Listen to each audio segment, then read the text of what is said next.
A Ucrânia está prestes a enfrentar uma nova onda de ações militares. E no epicentro dessa batalha está o Ornik, um sistema russo que redefine as regras do jogo. Imagine um dispositivo que não só atinge velocidades impressionantes, mas também consegue contornar as defesas mais robustas. O que isso significa para o futuro do conflito? Prepare-se para entender como essa tecnologia pode mudar o cenário da guerra.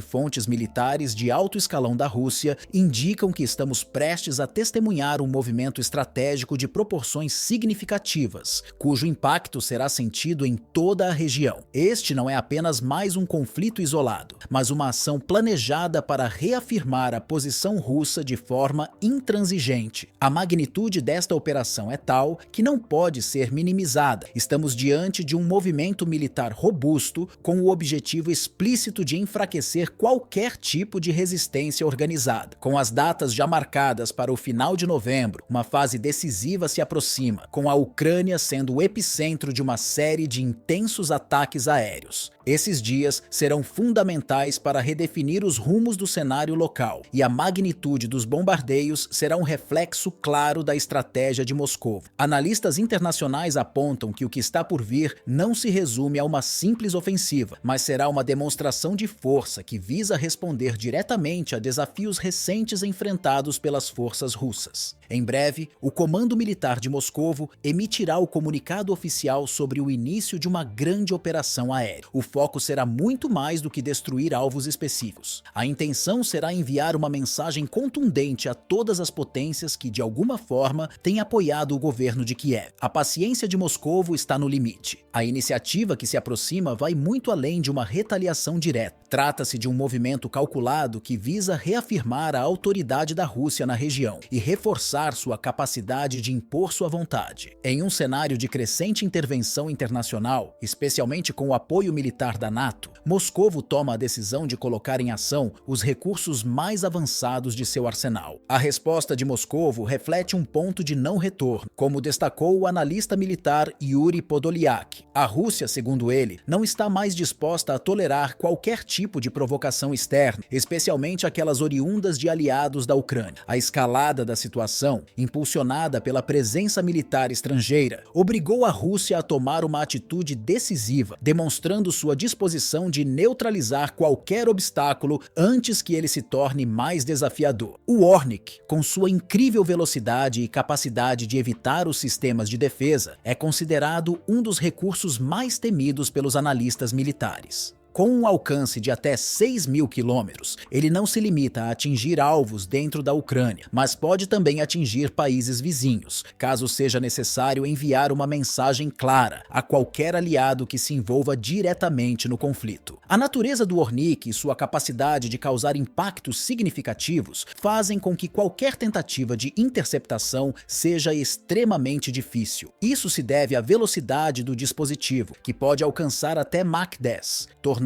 a reação das defesas ocidentais praticamente impossível. As autoridades russas, conscientes do impacto dessa tecnologia, já alertaram os Estados Unidos e outras potências ocidentais sobre o potencial destrutivo dessa ação iminente. A ação não será algo repentino. As autoridades russas já tomaram as devidas precauções para garantir que não haja mal-entendidos. Antes de lançar o Ornik, a Rússia notificou seus adversários sobre o risco de uma ofensiva iminente, como parte de um protocolo para evitar escaladas indesejadas. O tempo de reação contra esses dispositivos é mínimo, o que aumenta o risco para qualquer nação que esteja no caminho dessa movimentação. Além disso, a mobilização de forças russas e o fechamento do espaço aéreo russo não são apenas estratégias de preparação militar, mas também manobras calculadas para aplicar uma pressão psicológica significativa sobre os líderes do Ocidente. A Rússia busca não apenas demonstrar sua capacidade de resposta, mas também garantir que sua mensagem seja cristalina e impossível de ignorar. Qualquer tentativa de cruzar os limites estabelecidos por Moscou terá como consequência uma resposta contundente e decisiva. Esta não é uma simples demonstração de força, mas uma ação pensada para afetar diretamente a tomada de decisões no exterior. O fechamento do espaço aéreo russo, por exemplo, vai além da proteção contra eventuais ataques. É uma mensagem explícita de que a Rússia está se preparando para uma ofensiva de grande escala e está disposta a colocar em prática sua estratégia sem permitir que interferências externas interrompam seus planos. A mobilização de tropas e recursos para essa operação é acompanhada de uma série de manobras militares que têm um efeito psicológico, forçando os países da OTAN e outras potências ocidentais a reconsiderarem suas posturas. O Kremlin não busca apenas o controle de uma situação, mas também a recuperação de sua imagem e influência na região, principalmente diante da crescente presença militar e política do Ocidente na Ucrânia. Enquanto isso, o Ocidente, especialmente os Estados Unidos e seus aliados da NATO, observam a situação com crescente apreensão. Analistas militares afirmam que, embora a Rússia tenha recursos limitados para realizar ataques com o Ornik, a quantidade ainda disponível é mais do que suficiente para causar um impacto profundo. O lançamento desse tipo de dispositivo não é apenas uma demonstração de poder militar, mas uma jogada política altamente estratégica. Moscovo está enviando uma mensagem clara: sua influência na região não será contestada. A Rússia deseja, acima de tudo, garantir que os países ocidentais reconsiderem o apoio militar ao governo de Kiev e reavaliem os limites da intervenção estrangeira na Ucrânia. A situação se torna ainda mais crítica à medida que a Rússia não apenas utiliza seu arsenal militar como uma ferramenta de poder, mas como uma forma de afirmar sua soberania e reverter o que considera uma crescente ameaça externa. Com o uso do Ornik, Moscovo não apenas mostra sua capacidade de infligir danos significativos, mas também lança uma mensagem política profunda para qualquer nação que decida se envolver diretamente no conflito. Para a Rússia, o uso desse dispositivo é uma forma de redefinir as regras do jogo e fazer com que suas condições sejam respeitadas no cenário internacional. A comunidade internacional, especialmente os Estados Unidos e a União Europeia, está ciente de que, caso a Rússia siga em frente com a ação, a situação tomará uma nova e perigosa dimensão. A escalada do conflito, impulsionada por esse tipo de ação, colocará as potências globais diante de uma difícil decisão: continuar a apoiar Kiev e arriscar um confronto mais amplo, ou reconsiderar sua posição e buscar uma solução diplomática antes que seja tarde demais. Enquanto os dias de novembro se aproximam, a tensão entre a Rússia e o Ocidente atinge seu ponto mais alto. O mundo observa atentamente, à espera de uma resposta das potências globais. Para a Ucrânia, esses 2 dias representam um grande teste de resistência, uma prova da capacidade de seu exército e da determinação do povo ucraniano em manter sua soberania diante de uma ameaça sem precedentes. Para a Rússia, são uma oportunidade para reafirmar seu poder, sua autoridade e sua posição no cenário internacional. A situação que se desenha poderá moldar não apenas o futuro próximo, mas também redefinir as relações internacionais por muitos anos. À medida que o mundo se prepara para o desenrolar desses eventos, as tensões acumuladas nas últimas semanas prometem culminar em uma escalada que, para muitos, já está além de uma simples disputa territorial. O impacto dessa intensificação não será limitado às fronteiras da Ucrânia, mas terá repercussões em uma escala global, afetando alianças, políticas externas e a forma como o mundo lida com a crescente rivalidade entre potências mundiais. O que acontece nas próximas semanas pode ser decisivo para as futuras gerações e para a estabilidade das relações internacionais.